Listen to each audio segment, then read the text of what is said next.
Hey everybody, out and about day after Hurricane Tropical Storm Nicole came through Jacksonville and caused a little bit of havoc, but we hunkered down. On my side of town wasn't much in the way of damage, maybe some wind damage, but there's a lot of flooding in the downtown area. And so my best wishes and heartfelt. I had some friends actually in a business, Emerald Seas. They are a contractor, construction folks, and just moved into their brand new building downtown, and it's completely flooded. And so my heart goes out to them. But not what the video's about. So I'm out running errands with my boys and in my new 850.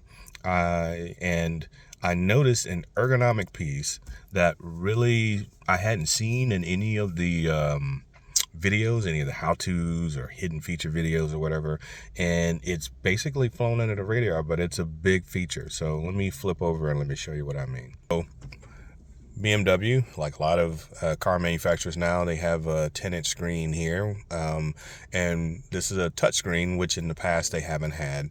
And with the touch screen, sometimes when you're driving, it can be difficult to engage with the screen because you're driving. As you're driving, there's road vibrations that you have. You may hit a bump or something. So sometimes it's kind of hard to hit the target, particularly with BMW because their targets are relatively small. In the Cadillac, for example, my targets were bigger.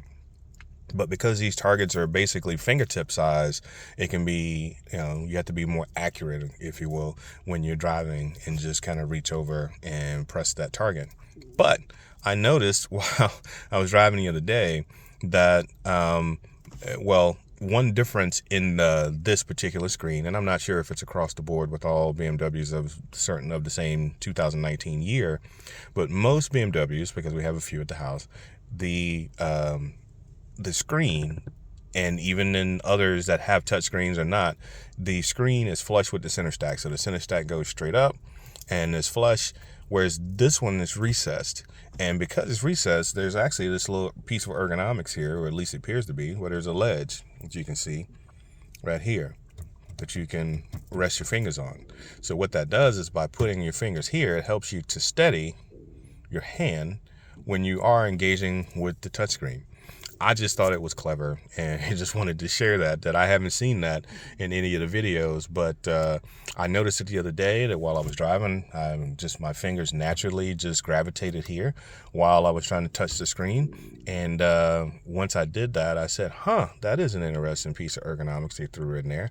Very fine engineering that they went through to try to make a gross motor skill movement even more fluid by giving you a place to rest your hands, which then helps to give you more accuracy as you're interacting with the screen. So something that I just ran across and I wanted to share. I thought it was interesting. Again, this little ledge that was placed in here that is gone under the radar needs to get its flowers. Bye.